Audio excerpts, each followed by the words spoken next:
蒋经国利用我来跟共产党争民心，国民党的民心已经丧尽了，现在又利用我来跟周恩来争人心，比谁更道义，比谁更讲人情。你们跟他比这些，有什么意义吗？住口！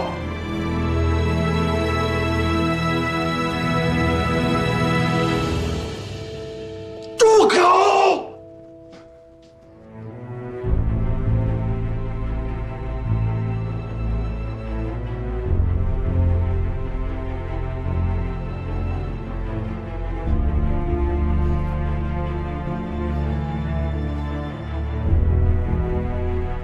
方孟浩，你听着，你如果是这样认为中国共产党，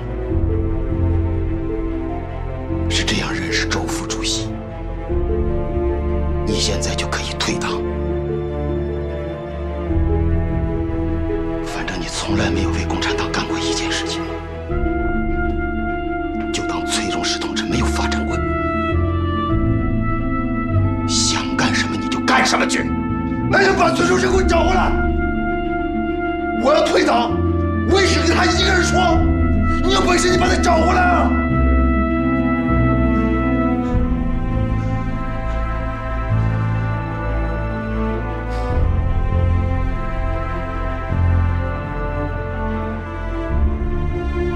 钟石同志永远找不回来了，找不回来了。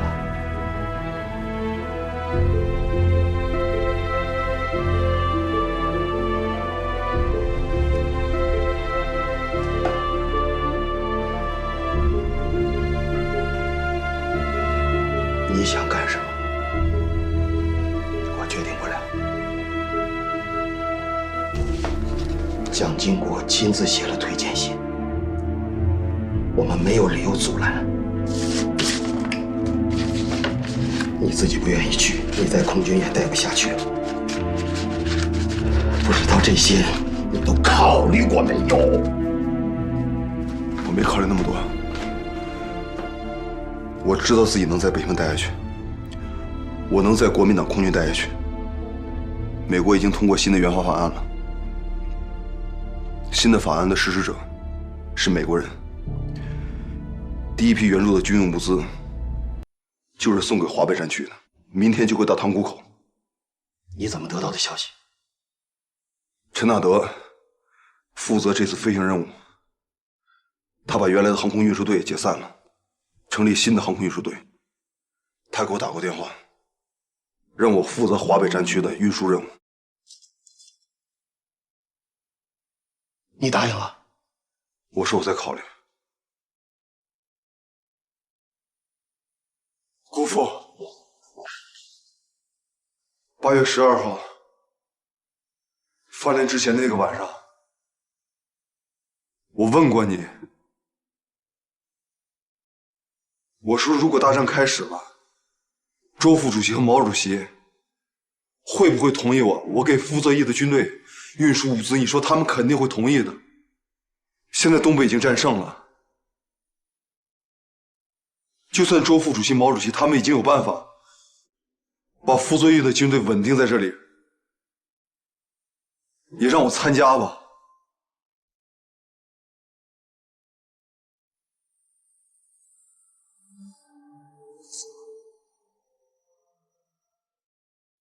咱们都可以留下来了，这样也对崔叔是个交代。那你对你爸爸怎么交代？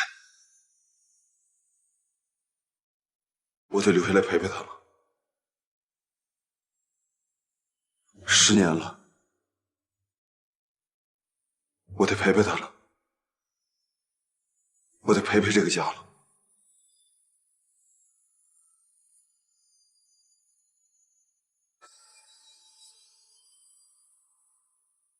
去竹林吧，和你爸慢慢谈。我知道了。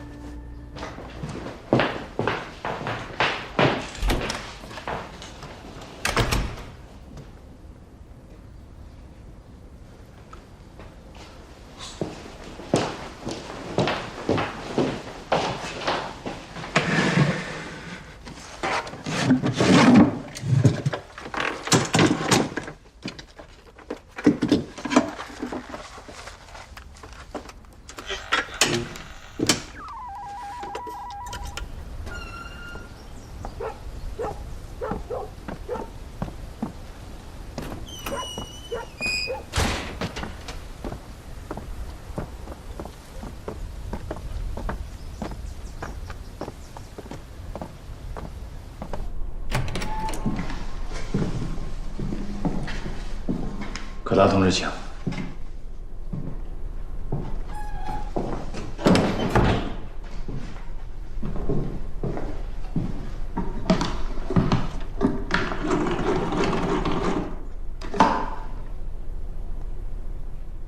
保密局北平站，我是王卜辰，请给我接杭州警备司令部第1办公室。好。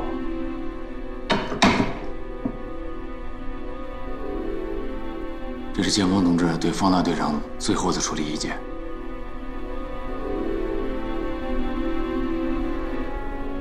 剑锋同志言而有信，这还要看方大队长自己的意愿。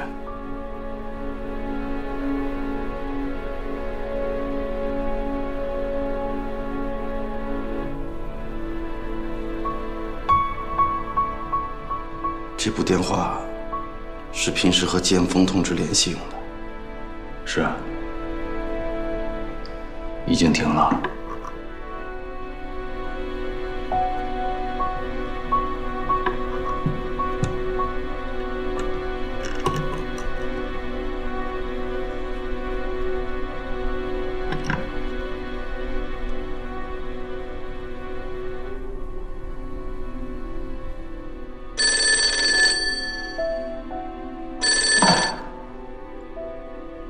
是我，就在旁边。是。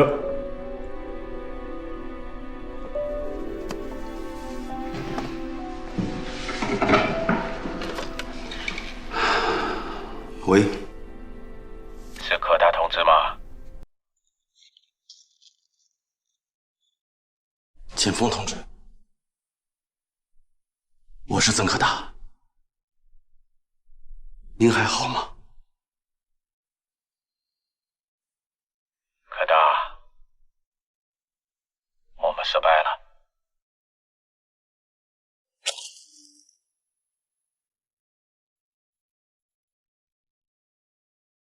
我现在也不知道我们应该做些什么。也许9个委，我们国民党，我们国民政府都很快陷入历史。我们可能以后没有在一起共事的机会了。但是，我对你还有2个要求。剑锋同志，请指示。没有什么指示了。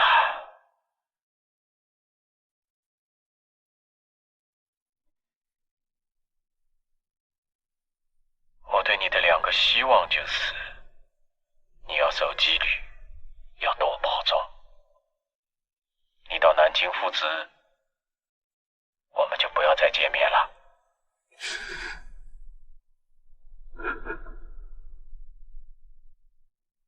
您也多保重。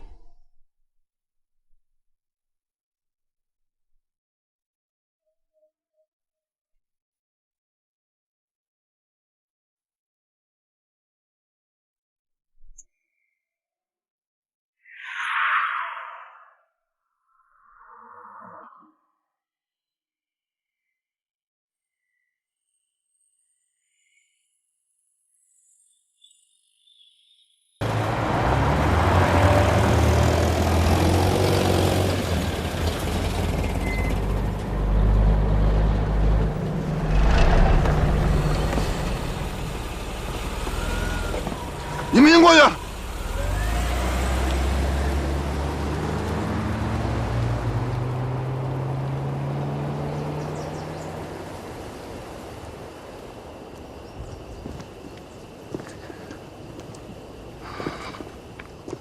跟你告个别。回南京。孔雀东南飞，无里徘徊。去哪儿不重要，那还有什么重要？金国先生举荐你去做驻美大使馆的武官，是答应你父亲的。去不去？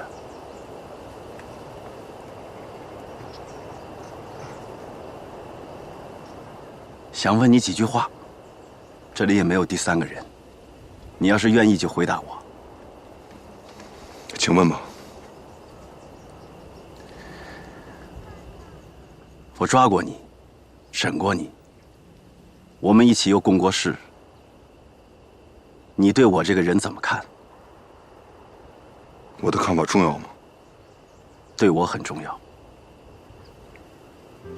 你是一个专跟有钱人过不去的人。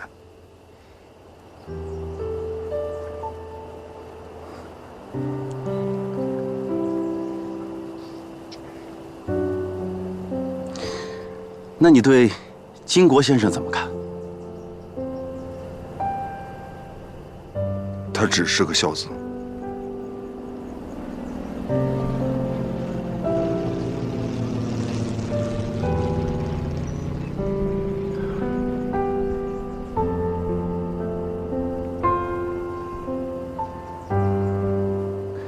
最后一个问题，你可以回答，也可以不回答我。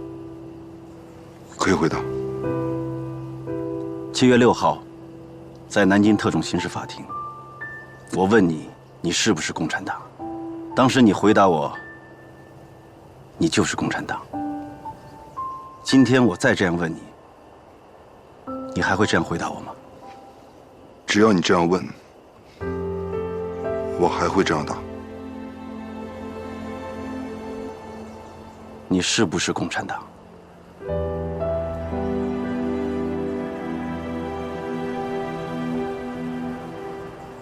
我就是共产党。你猜我会不会再抓你一回？我猜不到。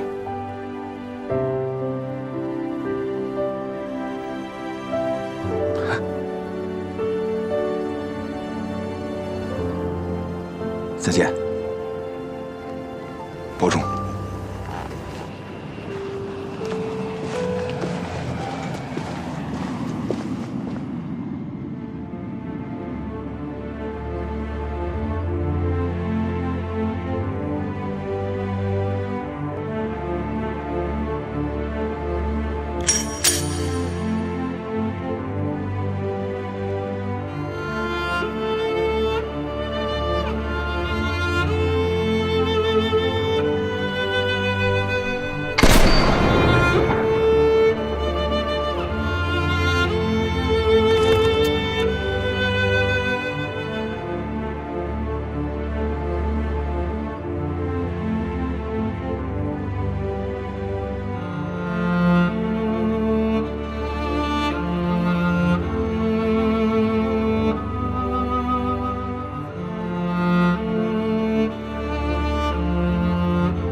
你的履历里记录，你原来教过半年小学。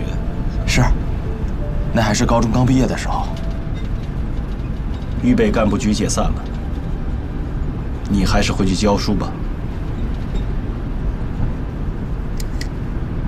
跟了我这么久，留下做个纪念。长官，我们不是还要回南京吗？对，回南京要把所有文件送交国防部。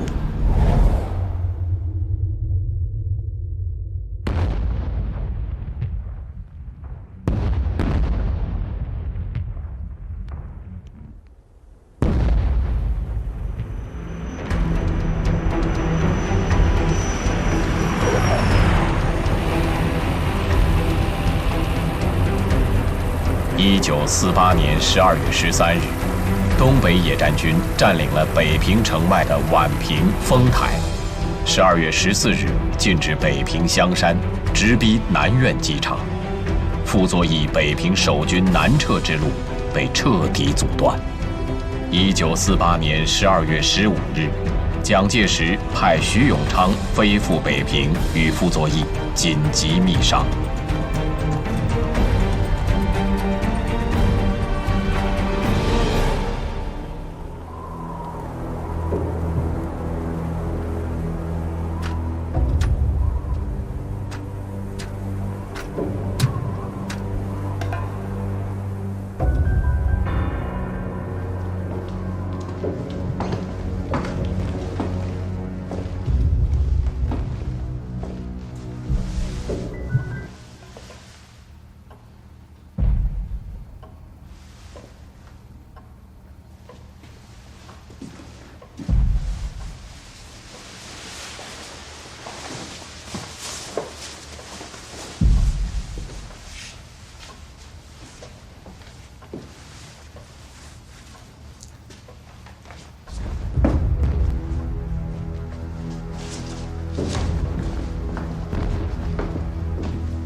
这儿也能听到炮声了。行长在2楼等你。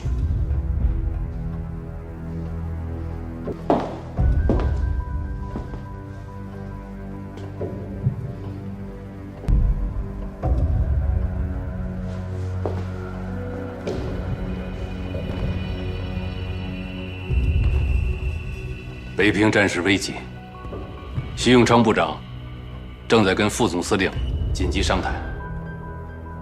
这个时候，南京可以派任何人来，为什么派了我？您和谢乡里可以不相信我，但请相信南京政府的诚意。苟全性命于乱世，上来吧。你也上来吧，听听南京政府的诚意。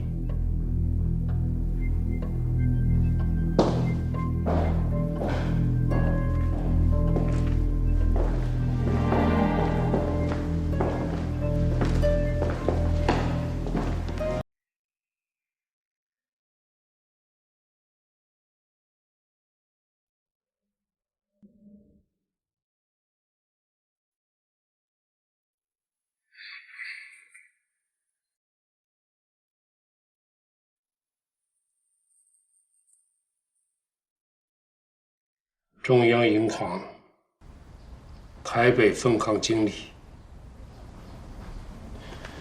于红军总裁的任命书，写的倒像是陈情表啊！你也看看吧。我就不看了。你是不看了，还是不愿再当什么分行的乡里了？你说呢？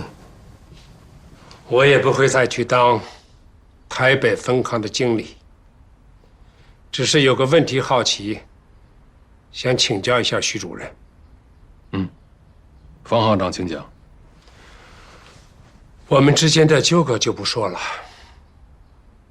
战事危急，兵临城下，中央银行要撤离北平分行，也不应该让党通局联络处的主任来办这个事儿吧？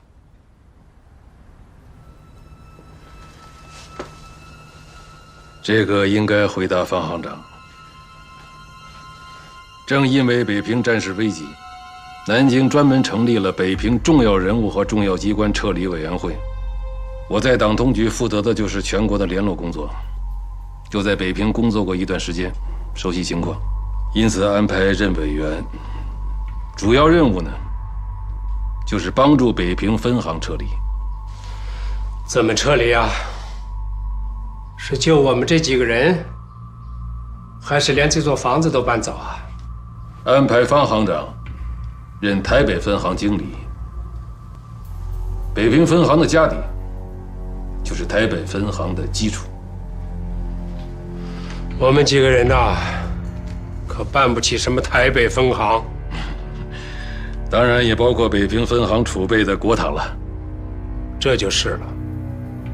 天天打仗，南京政府还没有忘记北平分行这点钱，钱都在金库里面。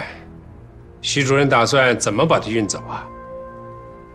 北平分行的整体撤离，该由方行长主理，人和账目还有金库里的国帑，争取一次飞运台北。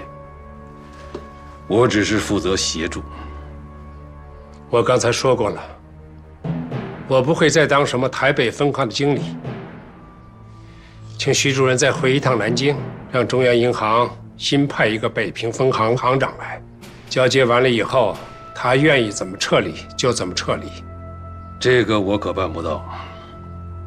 徐部长正在跟副总司令协商这个北平的战事还有撤离计划。北平分行的撤离是主要内容，必须立刻执行。顺便转告方行长，方大队长的飞行大队也要撤离。如果顺利的话，北平分行的撤离和方大队长的撤离可以合并在一起，当然包括孟伟。方行长一家人一起去台北，这就是南京政府的诚意。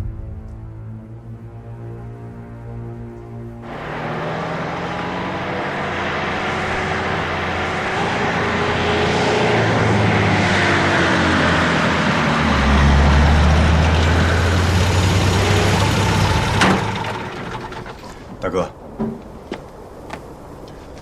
去那边说吧。徐铁英来了，知道。他们让爹去当台北分行的经理，知道。那你怎么想？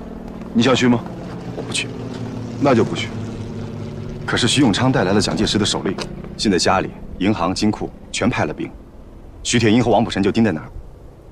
那就让他们把北平银行搬台北去。你是不是有什么安排了？我能有什么安排？把飞机开到解放区去。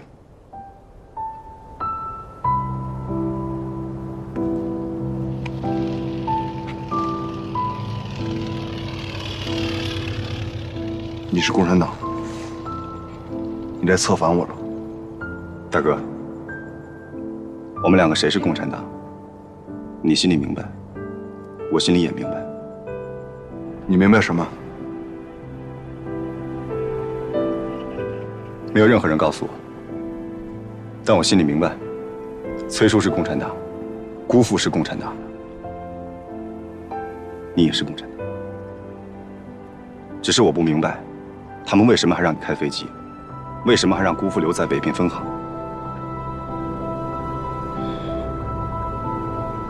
大哥，共产党有办法，姑父和你也有办法，只要你们同意，徐铁英、王卜臣，还有那个孙朝忠就交给我，这几个人，不能让他们活着离开北平。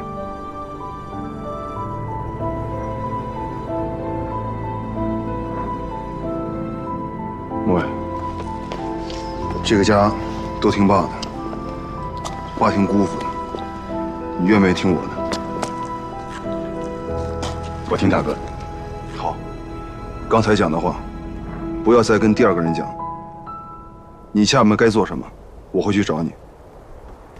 是。报告方大队长，华北交通电话，南京方面的长官车队马上就到了，立刻要起飞，请方大队长回营房。知道是哪位长官吗？1级警卫，估计是徐永昌部长。知道了。是。孟伟，现在回去，不要回家，也不要回警察局，去警备司令部当班，有点心眼儿。好，快去吧。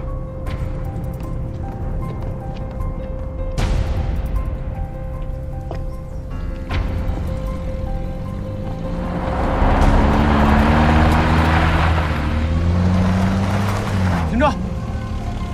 你要干嘛？检查。检查。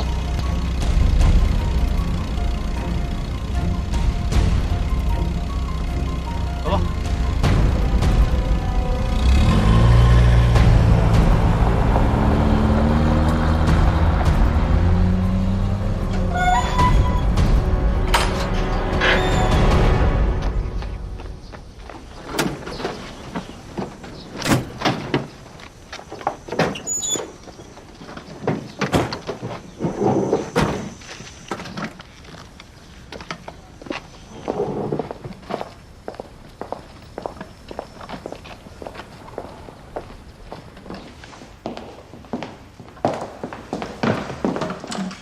中央银行台北分行经理夫人回来了。我可不是什么中央银行台北分行的夫人，要找夫人，上台北找去。小玉，我们上吗？方叔叔，谢叔叔。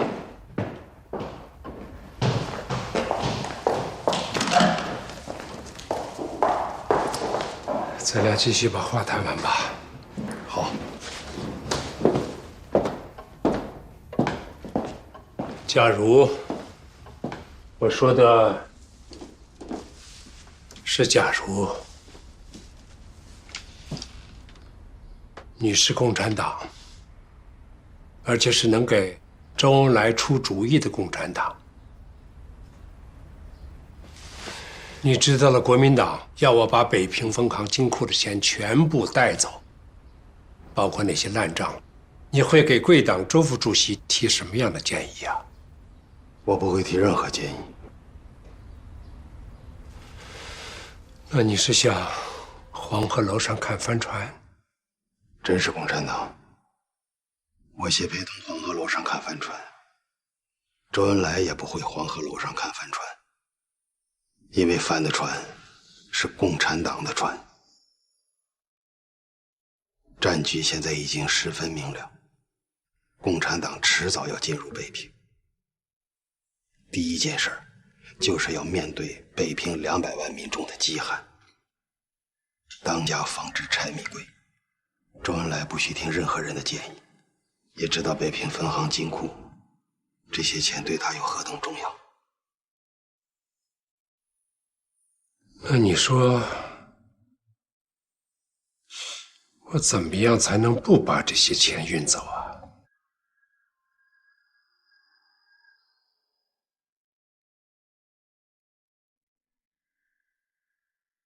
内兄，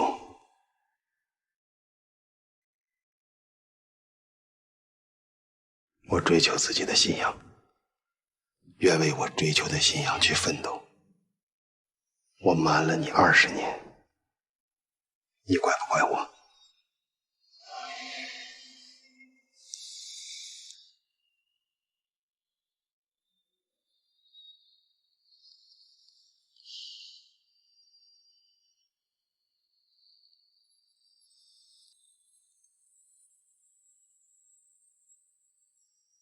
你也帮了我20年。尤其是帮了孟敖。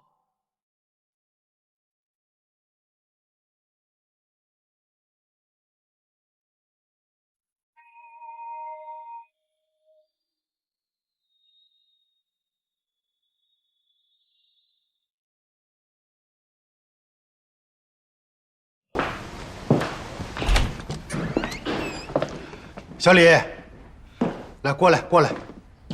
好了。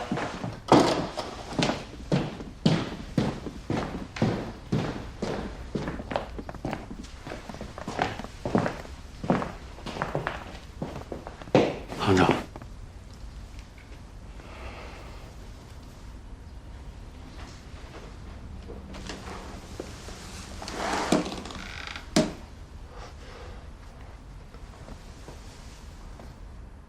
他也是啊。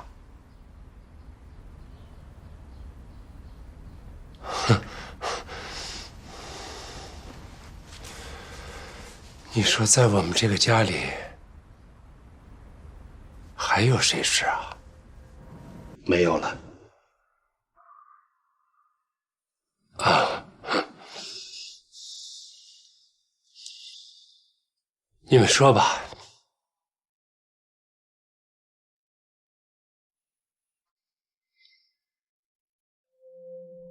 小李，什么也不要瞒着行长。刚才你去接何小姐的时候，街头的人跟你是怎么说的？什么都能说吗？什么都能说。是。张部长有来过一个电话，让谢老证实一下他的身份。向谁证实身份？没有告诉我，让你等电话。你去吧。行长，我去了。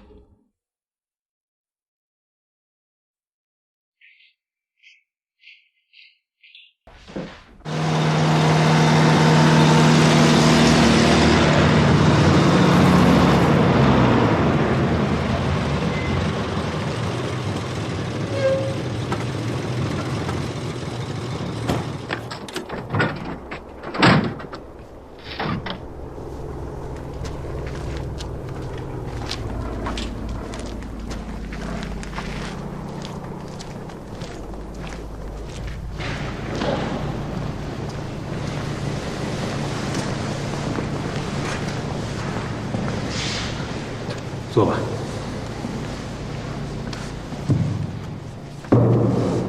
剿总军令：方某特别空运队接此命令，即飞赴塘沽港装运物资。16、17日满架次为新保安35军、怀来国军第104军空投军需。完成空投后，18日返回北平，另有任务。此令。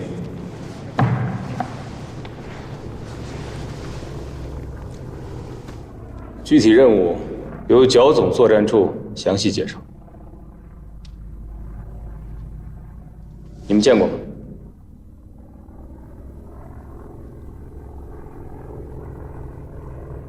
没有。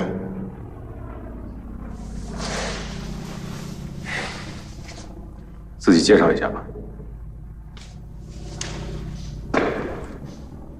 我是谢培东，谢乡里的朋友。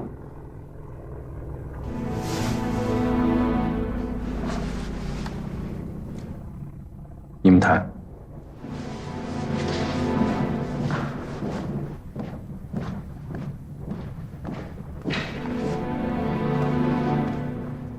谢乡里现在正在等我们的电话。方大队长，您拨还是我拨？你来拨。好。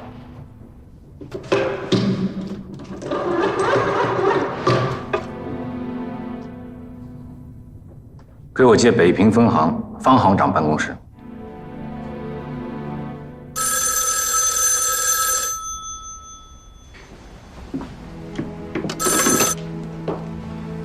北平分行，请问哪位？是谢乡里吗？我是剿总作战处张参谋。上次见面聊的话题，您还记得吧？就是朱熹那个话题。哦，月映万川，是吧？谢乡里好记性啊。是这样的，我现在和王克军秘书长正在南苑机场。请说。方大队长也在这里。剿总有个任务，方大队长最近几天要离开北平，不知道方行长在不在？方行长在楼下，要他接电话吗？不用叫我爸了，我直接说。啊，不用了。方大队长要跟您说话。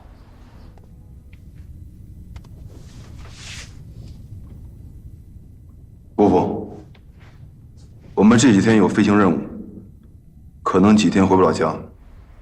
转告家里生就是。放心吧，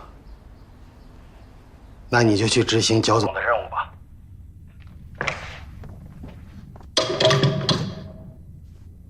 说好了，那我们谈。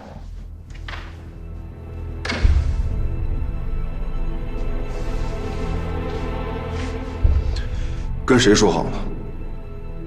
是他还是副总司令？有纪律，这个问题我不能回答，请你理解。北平有25万守军，其中1半以上是中央军第4兵团和第9兵团，他们名义上归傅作义指挥，可实际上，他们只听蒋介石的命令。我这么解释，你能不能理解？我理解。能理解就好。徐铁英这次来北平，一是以撤离北平分行的名义把钱运走，再有就是策动第4兵团和第9兵团负隅顽抗。今天让你执行的飞行任务，就是为了扰乱南京的计划。后天，我军将完成对北平的包围，同时会占领南苑机场。你们的飞机返航后，就不能在这里降落了。飞到哪里去？这就是我今天见你的主要原因。方茂同志，这是组织上第一次给你下达命令。请记住，18号，你们的飞机务必返回北平，在城内东单临时机场降落。东北已经解放了，为什么还要飞回北平？答案在上级，我只负责传达。哪个上级？中央。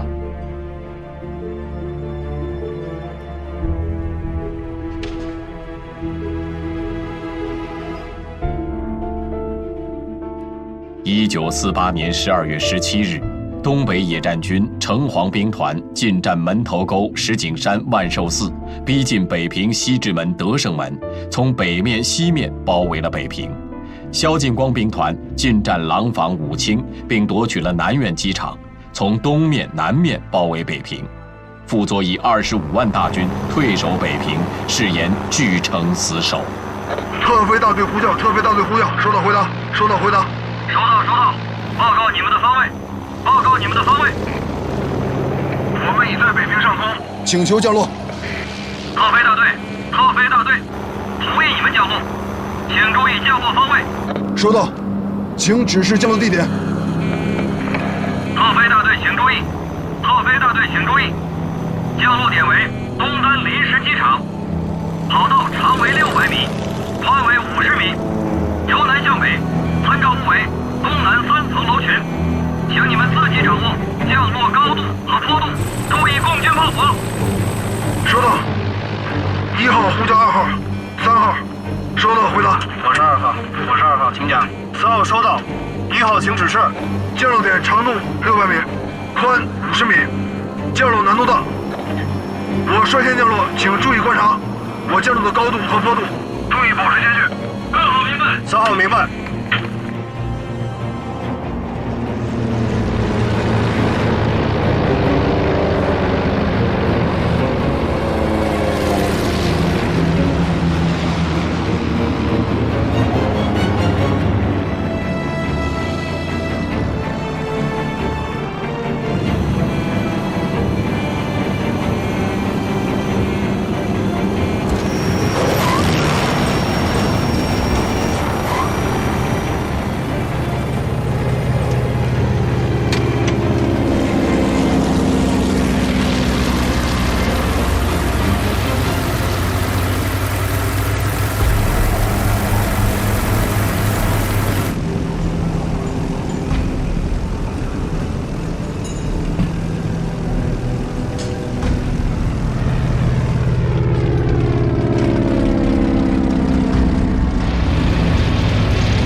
小心！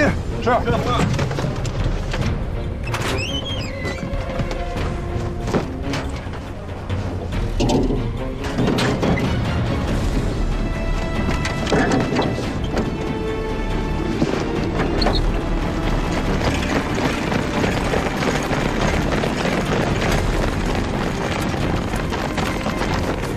副总司令军令，北平所有军政人员一律不准撤离，违者处严刑。方老队长，你的飞机我们接管了，你待命。回西走，休息。是。三哥，我回趟家，你带大伙儿去澡堂子，有什么事去家里找我。是。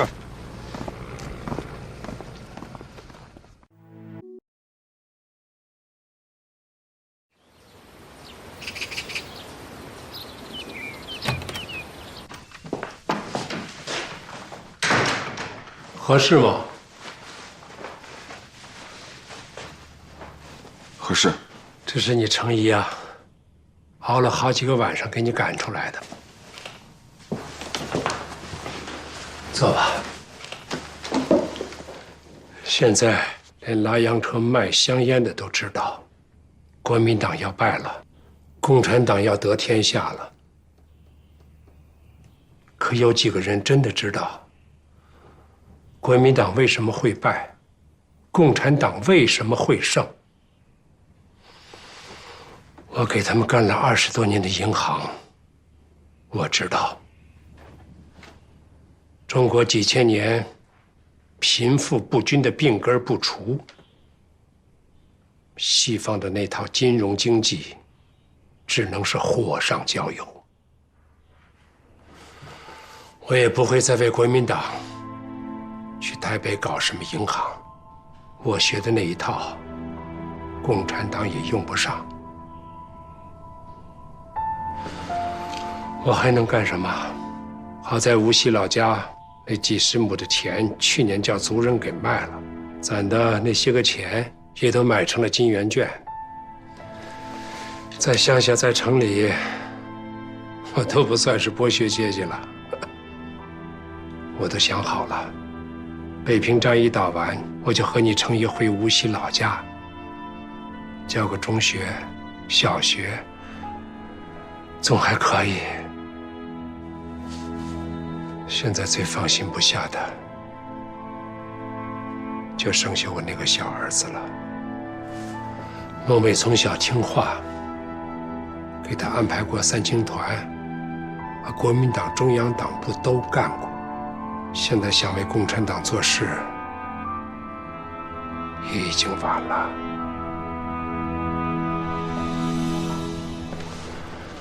裴东，把你们的安排说说。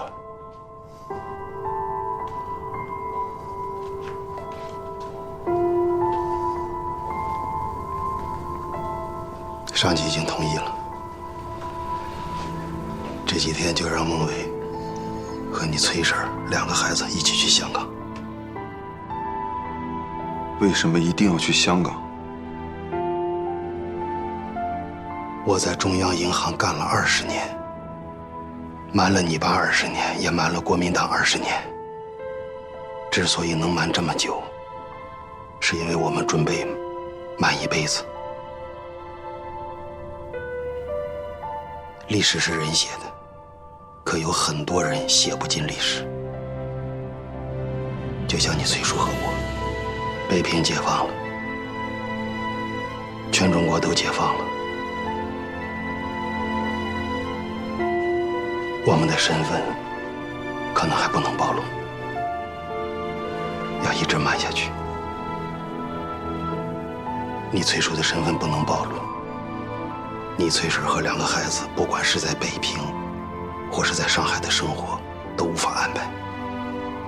去了香港呢，帮助他们开一个小店面，一家人的生活，2个孩子的上学，就都解决了。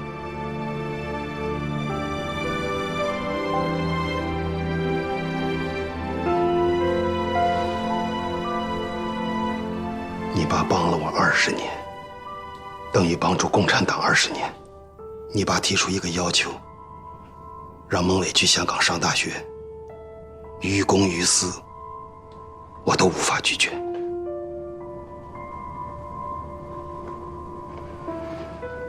我请示了上级，完全同意，让孟伟和你崔婶2个孩子一起去香港。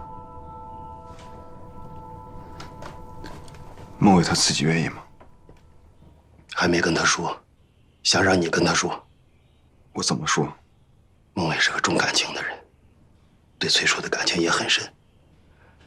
就说让他护送崔婶一家去香港，他会愿意的。如果这样的话，崔叔的事情也不应该瞒崔婶了。在他们走之前，应该带他去看看崔叔。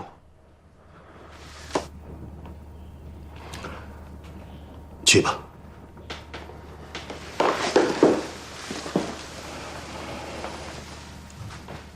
西山已经住进了解放军，咱们自己的人会安排，关键是出城。要让王克军秘书长开个特别通行证，同时你一定要注意徐铁英和王普臣。我明白。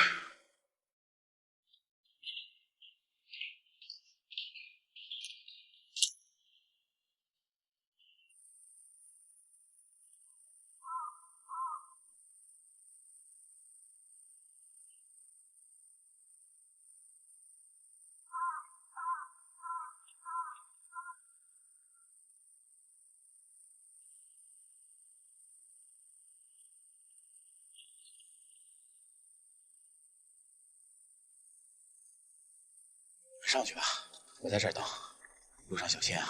谢谢。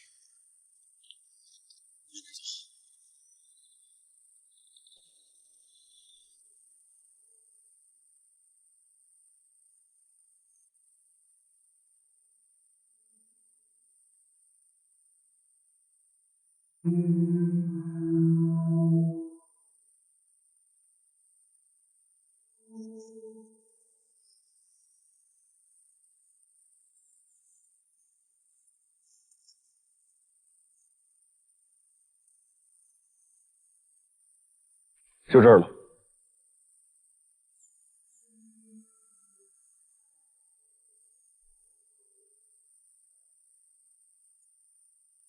秦氏，现在还不能让孩子知道。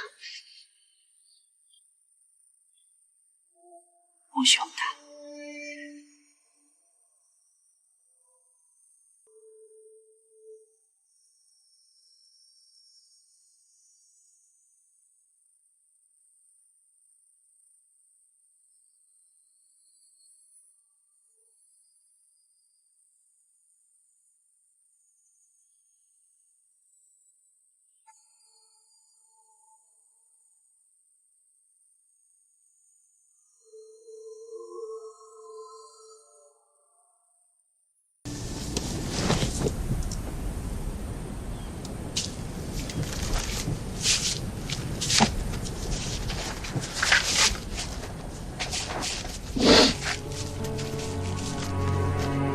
妈妈，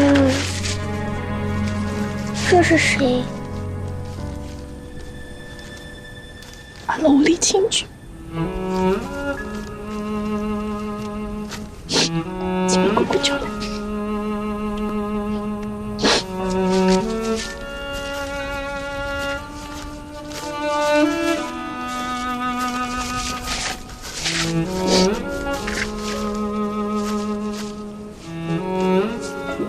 父亲，你要跪下。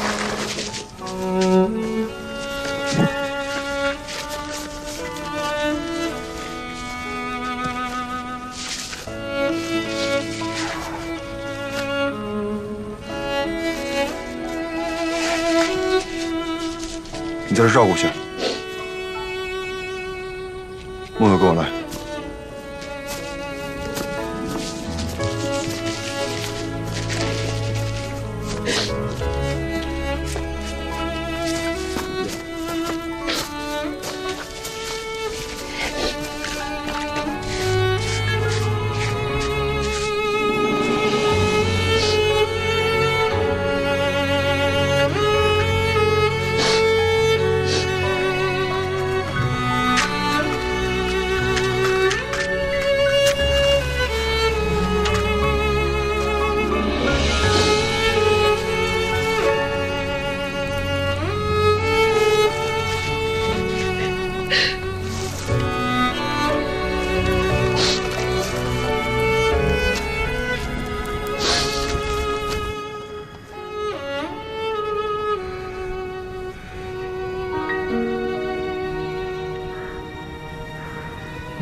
知道下面埋的什么吗？埋的什么？马鞍山。不会是马鞍山。马鞍山的碑前啊，埋了东西。把东西取出来，足够崔水一家在香港生活了。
看看。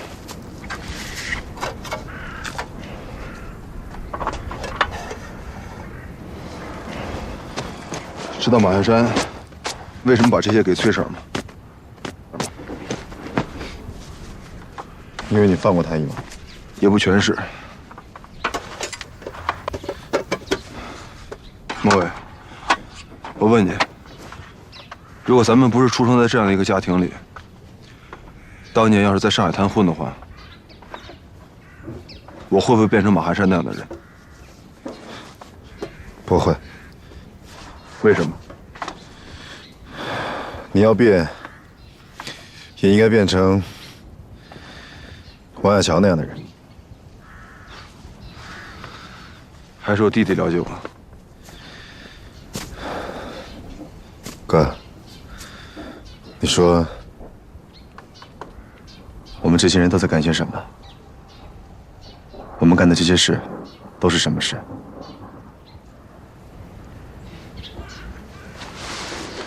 有些事情现在想不明白，以后能想明白；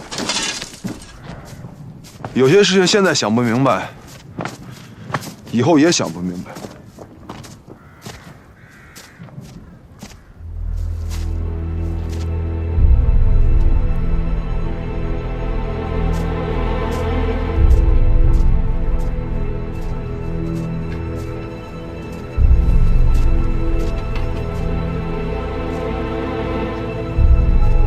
这个人对国民党算是忠心耿耿，临走却连个说话的人都没有。他专门去机场跟我道了个别，没想到会这样。如果知道当时是盖棺定论的话，我应该对他的评价更高一点。评价再高又有什么用呢？到了香港，买一本《基科德先生传》看看吧，有些答案在里面。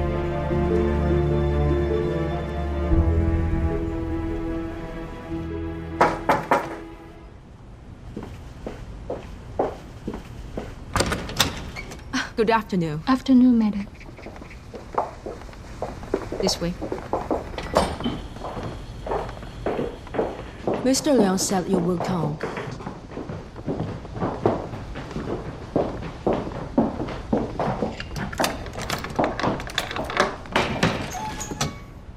Thank you. See you later. See you.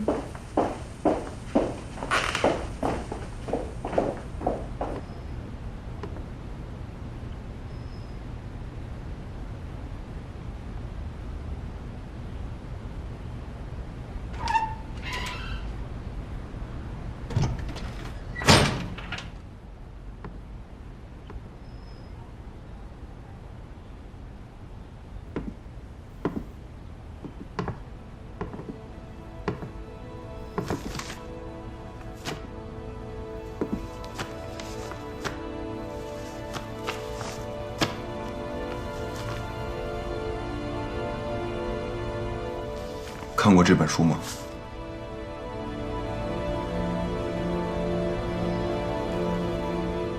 《基科德先生传》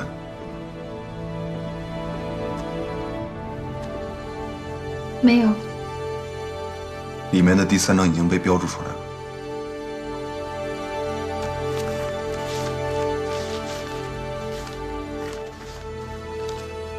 我的丰功伟绩，值得浇筑于青铜器上，铭刻于大理石上，镌于木板上，永世长存。等我的这些事迹在世上流传之时，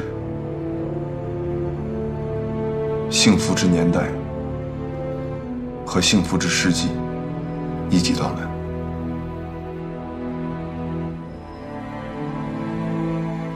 这段话是梁先生标注的。这段话与你有关吗？你不觉得我们都是堂吉诃德吗？跟风车作战。知道我为什么喜欢你吗？你喜欢过我吗？我喜欢风车。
知道我刚才为什么给你看那段话吗？不知道。想不想知道？不想知道。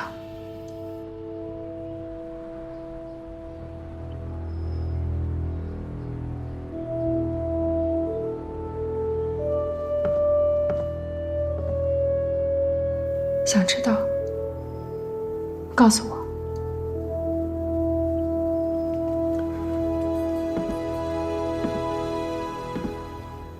小雨，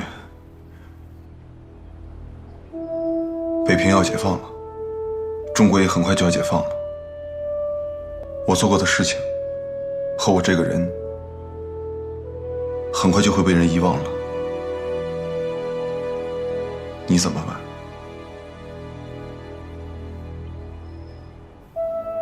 新中国不会遗忘任何人，更不会遗忘你。想不想知道新中国是什么样子？想。它是站在海岸遥望海中，已经看得见桅杆尖头了的一只航船。它是立于高山之巅，远看东方已见光芒四射喷薄欲出的一轮朝日。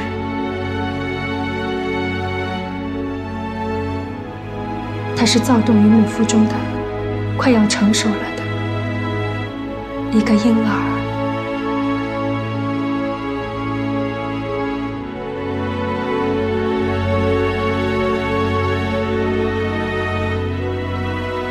真好。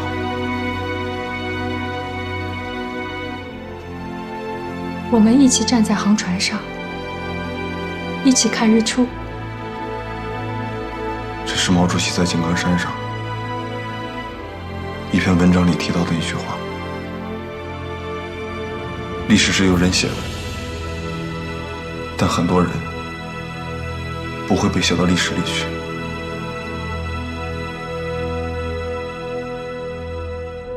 如果我不能和你一起看到新中国到来的话，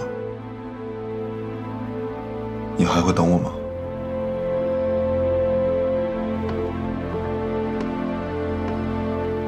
出什么事了？组织上怎么说的？你不许吓我。崔婶一家会被送去香港，你没有想过原因吗？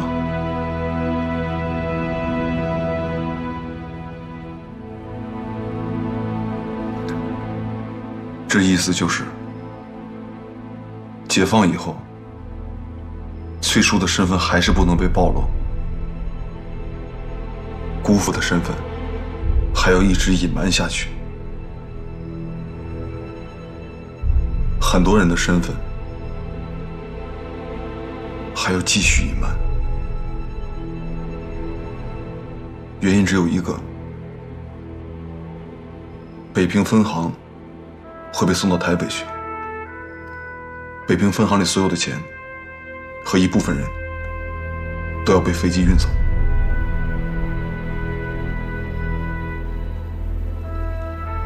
这是组织的安排。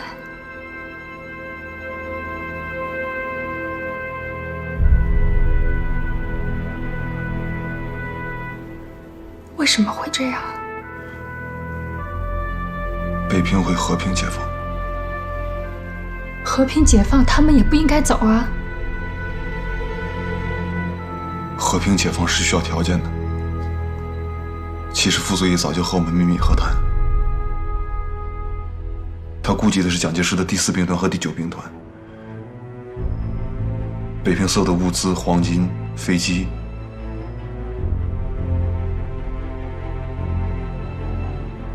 包括飞行大队，都是在和谈的一张牌。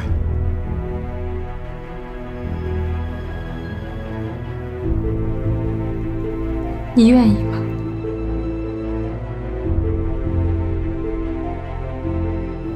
北平能够和平解放，本身就是一件丰功伟绩，值得浇筑于青铜器上，铭刻于大理石上，镌于木板上，永世长存。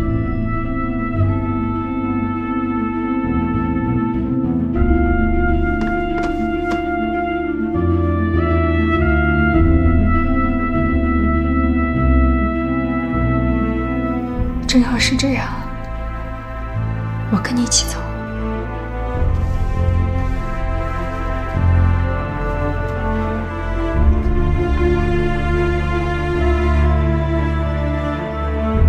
如果你想等我回来的话，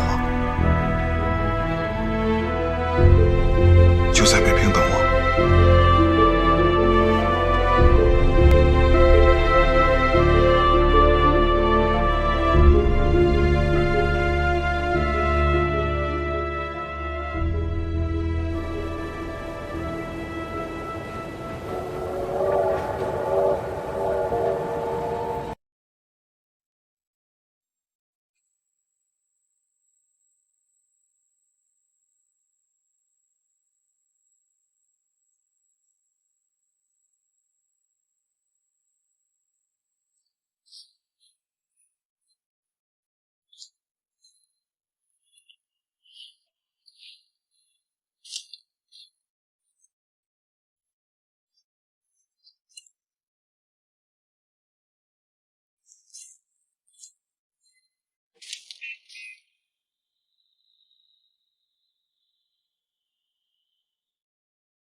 1949年1月10日，淮海战役胜利结束。1月14日，解放军攻克天津。1月21日，共产党和谈代表进入北平。傅作义连夜召开华北战区高级将领会议，通告北平和平解放实施办法，重点解决中央军第4兵团、第9兵团接受改编事宜，通知中央军师以上将领飞离北平。会议在紧张中相持。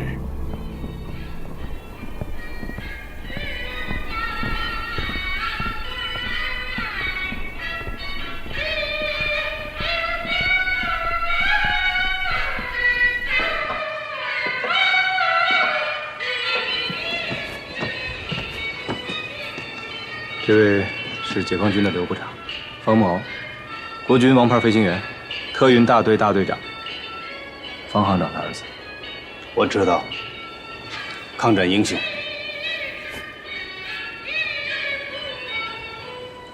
这位是谢乡里，长官好。谢乡里，解放军里没有长官。谢乡里，带我们去见方行长吧。行长不愿意走，我去了没用。长官们请。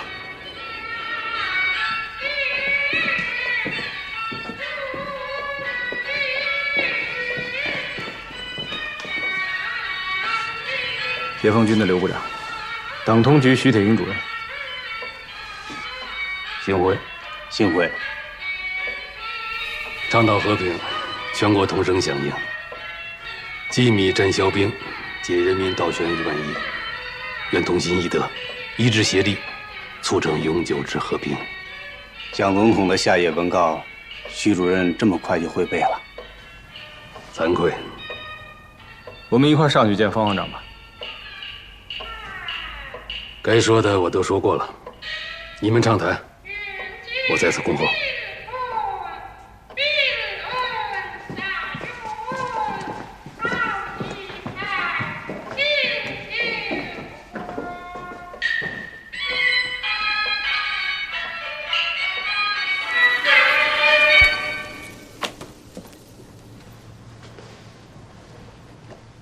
不可言而喻之言，可谓诗言；可喻言而不喻之言，可谓诗人。请问解放军这位首长具体的职位？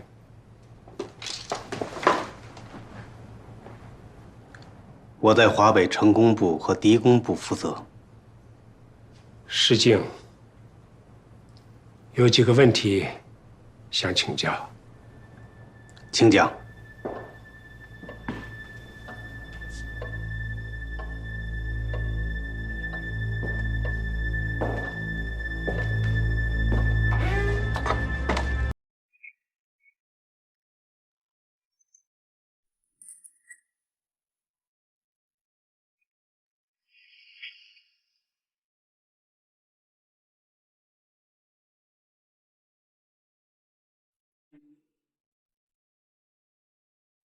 我是中央银行北平分行的经理，我也是个自由的人。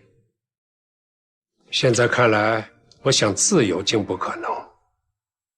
国民党逼我去台北，我本可以留在北平，傅作义不让我留在北平，那我可以去别的地方啊。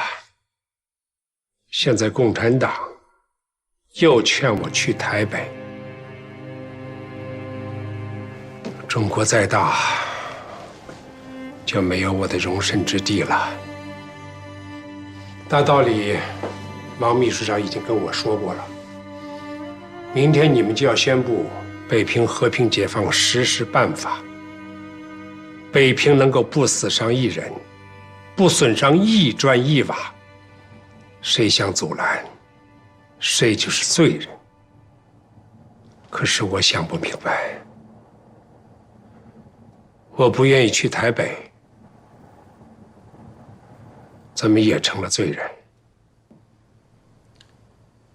没有谁认为方行长是罪人。是不是罪人，我自己知道。8月19号，金融崩溃，北平分行金库里没有任何储备黄金白银。8月20日，推行币制改革，强令北平民众将手中的黄金白银兑换成金圆券。北平分行金库的黄金白银，都是我北平分行从民众的手里掠夺来的。现在又让我把这些钱带去台北，是不是罪人？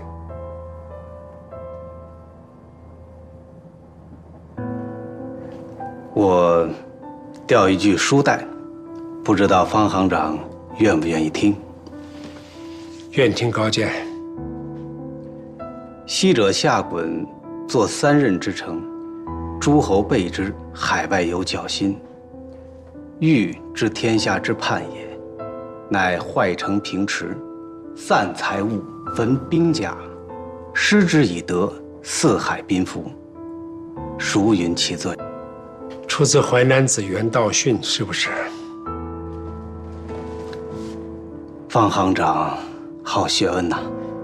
如果可以的话，你能不能把这段古训变成自己的话，直接说出来？那我就传达原话，让国民党把钱运走，把民心给我们留下。谁说的？我党毛泽东主席。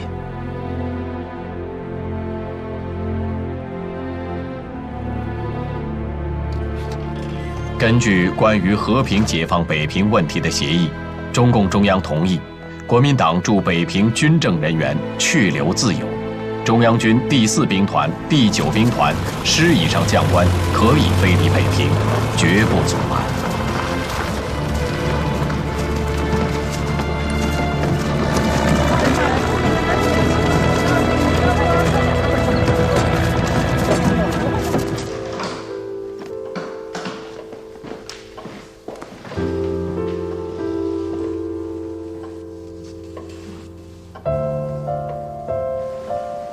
这个家就剩下你一个人了，好好看着吧。说不准那天我们还会回来。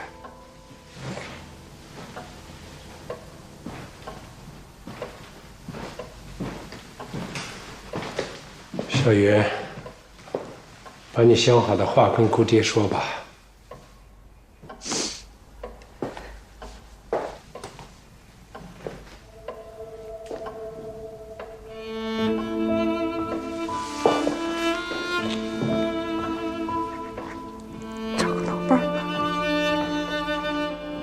年轻点的也行。谁还能看上我呀？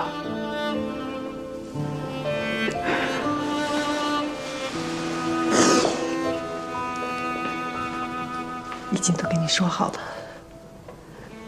银行的魏玉英，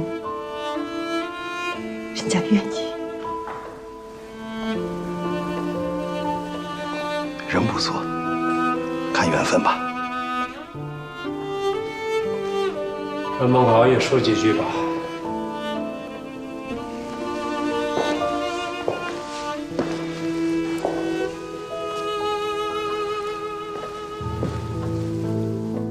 走了。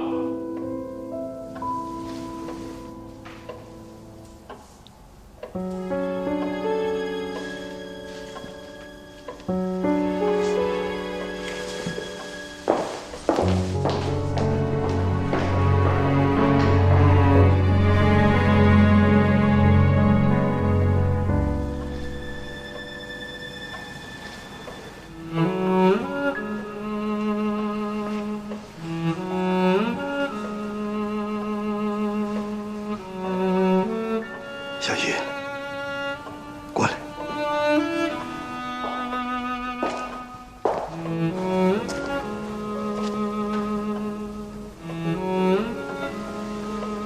让我抱抱。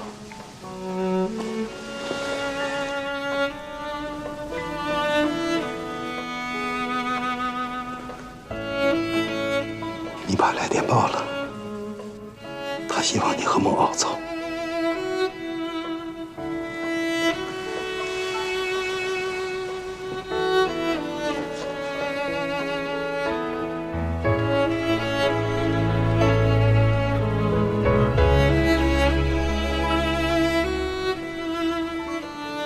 孟敖，你过来。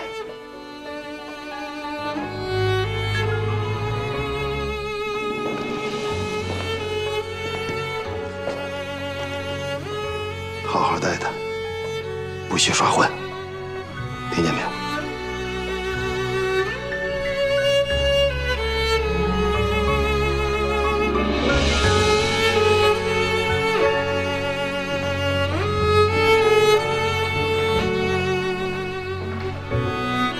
走吧。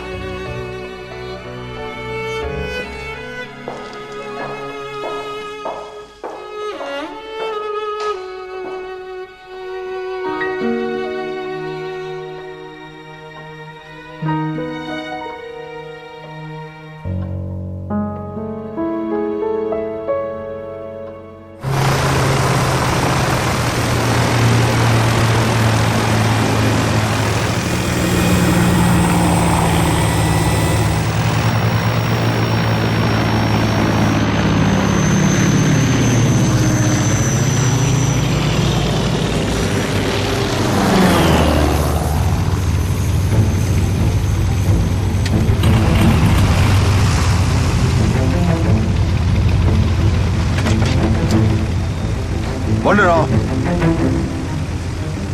方大队长，请稍等一会儿，徐局长的车马上就到。